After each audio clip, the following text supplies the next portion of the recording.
Welcome back नाजरीन। आपने और मैंने हम सब ने यही पढ़ा हुआ है कि पाकिस्तान की मुईशत की रीढ़ की हड्डी ज़राअत है, और फिर उसी ज़राअत जिसके ऊपर आपने मैंने तरक्की करनी थी वही ज़राअत आज विक्टिम है। तो कौन सी फेडरेशन है कि जिसको पता ही नहीं चल रहा कि यार मेरे किसानों के साथ हो क्या रहा है?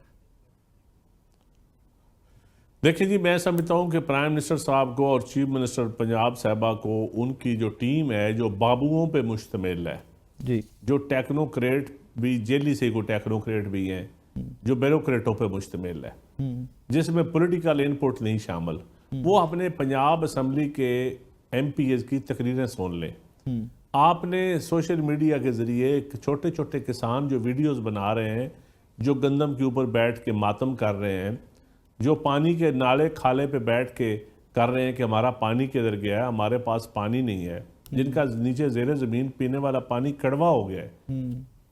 आपके सेम नालों की सफाई आप नहीं कर रहे, नहरी नालों की लाइनिंग आप नहीं कर रहे, इरिगेशन डिपार्टमेंट आपकी प्रायोरिटी नहीं है। आपकी प्रायोरिटी है अर्बनाइज सोसाइटी, आपकी प्रायोरिटी है वो जगहें जहाँ पे अच्छी कमीशन मिलती है, या तुर्की और चाइना में कंपनियां बना लें अपने हम ख्यालों की, और आके मुल्क में वेस्ट मैनेजमेंट और ये वो आप बना लें। इरिगेशन डिपार्टमेंट कभी भी इनकी प्रायोरिटी नहीं रहा। इनको पता ही नहीं कि पानी किसान की बैकबोन है, किसान मुल्क की बैकबोन है। तो ये हकीकत में यकीन जानिए, मेरा और भी कारोबार है, मेरा सिर्फ सोर्स ऑफ इनकम को ज़राअत नहीं है, लेकिन उन लोगों का सोचें जिनके सोर्स ऑफ इनकम सिर्फ ज़राअत है कि उन पे क्या गुजर रही है। वो गाड़ी में तेल डलवा के बेचारे इस्लामाबाद लाहौर भी नहीं आ सकते, ऐसे ही वो अपने बच्चों को पढ़ा भी नहीं सकते अच्छे स्कूलों में, ऐसे ही। क्योंकि फीसिस इतनी है। आपने किसान को जरा देख के सही ना, किसान का गवर्नर स्टेट बैंक की आप स्टेटमेंट देख लें कि अगला साल ये मुश्किल आएगा क्योंकि ज़राअत का भट्ठा बैठ गया, उसने लफ्ज़ इस्तेमाल किया है। सर वो मैं अगले दिन भी एक देख रहा था, कुछ स्टैट्स देख रहा था, हमारी तो ज़राअत की जो एक्सपोर्ट्स हुआ करती थी, जो बेहतरीन किस्म का रेवेन्यू में ला के देती थी ज़र मुबादला, वो घटता जा रहा है, डे बाई डे घटता जा रहा है। इवेंचुअली मैं लगता है कि सारे पिंडा हाउसिंग कलोनियां ही बननियां ने अखीरी आके। हाँ जी, आप ग्रीन पाकिस्तान है ना, आप 10,000 आम का पौधा आपने मुल्तान से काट के हाउसिंग सोसाइटियां बना दी हैं। शरकपुर के साथ जो लीची के बाग होते थे, अमरूद के बाग, गुलाब के फूल होते थे, ये लाहौर के साथ दरिया रावी के किनारे, वहाँ कभी रोडा कभी योदा, कितनी हाउसिंग सोसाइटियां बन गई हैं। फूड बास्केट आप फूड बास्केट तो पहले बचाए ना ग्रीन पाकिस्तान वाले। तो ये तो ग्रीन पाकिस्तान बनाते जा रहे हैं ग्रीन पाकिस्तान की जगह। सर एक चीज समझ नहीं आती चंद साहब, आप तनकीद भी करते हैं, बहुत अच्छी बात है, जहां पे गलत हो गवर्नमेंट उसको हाईलाइट किया जाना चाहिए, बट वी ऑल अंडरस्टैंड कि आपके वोटों से, पीपल्स पार्टी के वोटों से गवर्नमेंट खड़ी है, और गवर्नमेंट का काम यही होता है कि हमेशा गवर्नमेंट कोई भी है वो कहती है अवामी खिदमत करने आए। अगर डिलीवर नहीं कर पा रहे, खिदमत की बजाय उल्टा विक्टिमाइज कर रहे हैं लोगों को, या उनकी जो पॉलिसीज हैं उल्टा लोगों को तंग कर रही हैं, तो सर गवर्नमेंट तो वखरे क्यों ना हो जाते हैं? देखिए, आपका जो बयान है इसमें कहने को वाकई ये आसान है, लेकिन इससे पहले जो लूला लंगड़ा इलेक्शन हुआ है, क्या आप चाहते हैं कि जिसमें अरबों रुपया आवाम का लगा है और जिसकी वजह से दुश्मनियां पैदा हो गई, जिसकी वजह से रियासत के ऊपर, मुल्क के ऊपर क्वेश्चन एक उठाए जा रहे हैं इलेक्शन की वजह से। इलेक्शन कमीशन तो खैर है ही, उस पर तो बहस करनी फजूल है। तो आप चाहते हैं कि इन हालात में एक और पीपल पार्टी आज हुकूमत का साथ छोड़ती है, तो इसका मतलब है नए इलेक्शन। क्या ये मुल्क मुतहम्मल हो सकता है नए इलेक्शन का? क्या हमने इलेक्शन कमीशन को आज़ाद किया है, या पॉलिटिकल फोर्सेस आपस में बैठी हैं, सही इस काबिल हुई हैं कि बैठ के बात ही कर ले?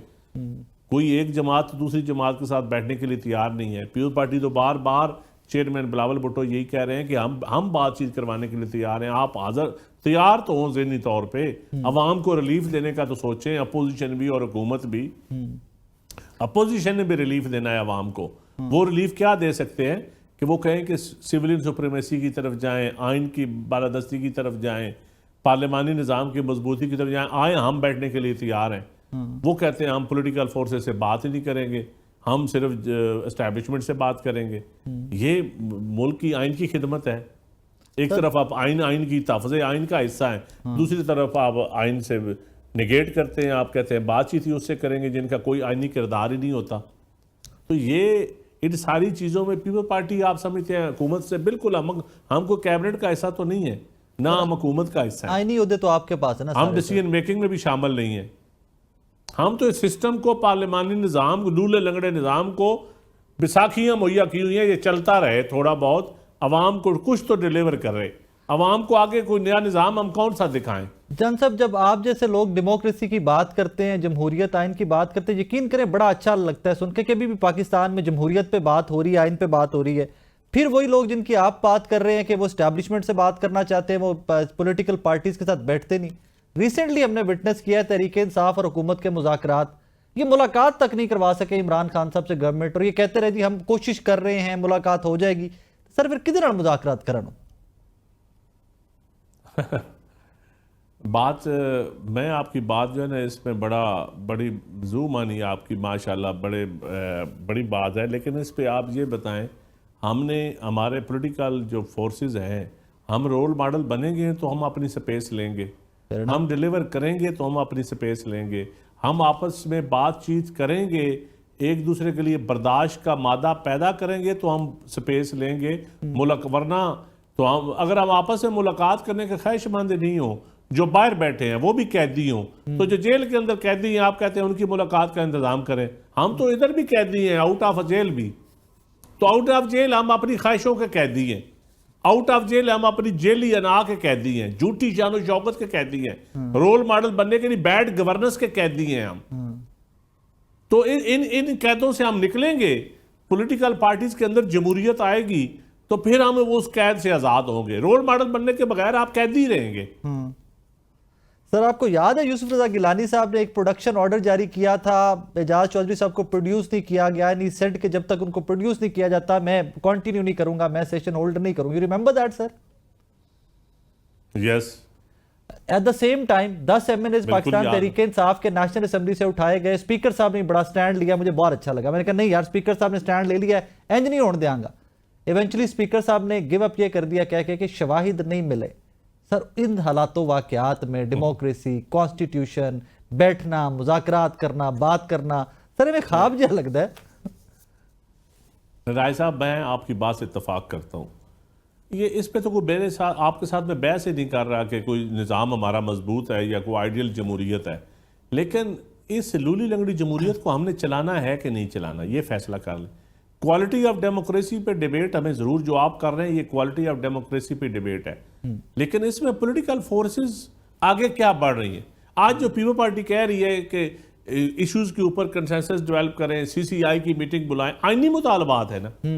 तो अगर आईनी मुतालबात पे पीपल पार्टी के आईनी बातें मुतालबात भी नहीं सुने जा रहे, तो कम से कम आवाम को या मीडिया के दोस्तों को, सोशल मीडिया के दोस्तों को ये तो देखना पड़ चाहिए ना कि कौन सी जमात है जो आइन से इनराफ कर रही है, कौन सी जमात है जो आइन के बार बार आइन का प्रचार कर रही है कि आइनी तरीका इख्तियार किया जाए, नहरों के ऊपर, सीसीआई के ऊपर, सूबों के साथ लड़ाई न लड़ी जाए, सूबाई खुद मुख्तारी के ऊपर आइनी सूरत हाल इख्तियार की जाए। तो फिर हम तो यही मुतालबा कर सकते हैं, हमारे पास तो यही असम्बली है, प्लेटफॉर्म्स है, मीडिया है, यही टूल्स हैं, और हम क्या बंदूक वाली तो पार्टी नहीं है हम। नहीं सर, आपके वोटों पे हुकूमत खड़ी है, आप सबसे तगड़ी पोजीशन में एट दिस मोमेंट, हुकूमत आपके वोटों पे खड़ी है। देखिए, हम कोशिश कर रहे हैं बार समझाने की, हम कोई वो एक्सट्रीम पोजीशन पे नहीं जाना चाहते जहां से ये सिस्टम ही कोलैप्स कर जाए। हो सकता है बहुत सारे लोगों की ख्वाहिश हो कि किसी तरीके से ये सिस्टम कोलैप्स करे और एक जमात ऑलरेडी उसको इस नैज पर पहुंचा दिया गया है और दूसरी दो तीन जमातें जो हैं उनको भी फिर धकेल दिया जाए और फिर ना रहेगा बांस ना बजेगी बांसुरी। सर डू यू थिंक कि एक पॉलिटिकल पार्टी जिसको इस नेज पे पहुंचाया गया है उनका रिवाइवल या कमबैक इज पॉसिबल? देखिए जी, इलेक्शन में, जमहूरियत में और सियासत में आना जाना लगा रहता है और पॉपुलैरिटी, और कभी आप 150 सीट लेते हैं और कभी 16 सीटों पे आ जाते हैं। तो सियासी जमातों को सियासी तरीकों के साथ ख़त्म किया जा सकता है या कमज़ोर किया जा सकता है। जो गैर सियासी तरीके इख्तियार किए जाते हैं उससे कभी पॉलिटिकल पार्टीज का नुकसान नहीं हुआ, उल्टा फ़ायदा होता है। सर लास्टली ये फरमाइएगा कि सिंस आपके वोटों पे गवर्नमेंट खड़ी है, जब आप लोग मौजूदा एमएनएज, मौजूदा वुज़रा के साथ बैठते होंगे, ऑब्वियसली आपकी पार्टी के एमएनएज जो इलेक्टेड हैं, जो असेंबलीज में हैं, एवरीथिंग, आपके माइंड में कहीं आता है वो फॉर्म 45, 47 की बहस कहीं ना कहीं जहन में आती है उनके साथ बैठकर? बिल्कुल, हमारी तो जेन से वैसे भी हमारे वक्त हमारी पार्टी के लोग अक्सर कहते हैं कि हम तो 40 विक्टिम है इस 47 के, हम तो दूसरी बड़ी पार्टी थे और ये 47 फॉर्म दे के तो सारी सियासत को गदला किया गया है। अब हम पीपल पार्टी की सीटें गई हैं, मेरे वाली सीट हारी है, नून लीग तीसरे नंबर पे थी, मुकाबला मेरा और पीटीआई का था और जीत वो गए, तोहफा दिया गया है।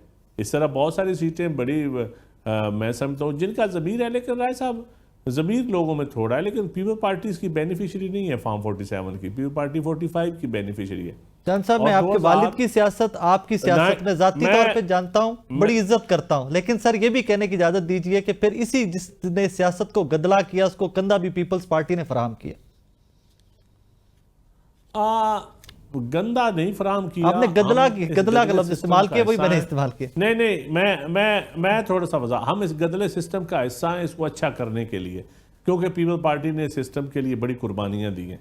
हम अपने उन सीनियर्स की, उन वर्कर्स की, उन लीडरों की कुर्बानियों को ज़ाया नहीं होने देना चाहते। गलतियां हमसे भी हुई होंगी, हो रही हैं, ये हम कोई गलतियों से मुबर्रा नहीं है, गलतियां होती हैं, लेकिन जब आप कंपैरिजन करेंगे ना इन डेप्थ जाके दूसरी पार्टियों के साथ हमारा, तो आज भी आपको पीपल्स पार्टी ह्यूमन राइट्स के हवाले से, आपको भी जमहूरियत के हवाले से, आइन के हवाले से, आइन की खालक होने से लेके आइन पर अमल दरामद के हवाले से, फिर भी डिबेट, बहस या कोई डिलीवरी वो पीपल्स पार्टी में ही नजर आएगी, किसी और में नहीं नजर आएगी। बाकी सारों के पास तो पाशा से लेकर फैज तक का सफर है। Sir thank you very much, से लेकर तक फैज तक सफर क्या है। चंद साहब बहुत शुक्रिया आपके वक्त का, थैंक यू वेरी मच। नाज़रीन, नदीम अफजल चंद साहब हमारे साथ मौजूद थे। In days to come I try कि हम चंद साहब से ज़्यादा से ज़्यादा इंगेज करें। रीज़न कि ये जो इश्यूज़ है ना, गंदुम हो गया, किसान का हाल हो गया, इसके ऊपर एक किसान, एक वो शख्स जो इसका विक्टिम है इस सारे मामले का, वही इसके ऊपर मैक्सिमम बात कर सकते हैं। और मुझे उन लाखों करोड़ों किसानों की आवाज़ बनना है। जब इशू स्टार्ट हुआ था, इफ यू रिमेंबर, मैंने तब से इसके ऊपर सेगमेंट करना स्टार्ट कर दिया था। इन डेज टू कम जब तक ये किसानों की आवाज़ मरियम बीबी तक और शहबाज शरीफ तक पहुंचती नहीं है, हम बार बार इसके ऊपर बात करते रहेंगे। अपना बहुत सारा ख्याल रखिएगा, दुआ में याद रखिएगा। अल्लाह हाफिज़।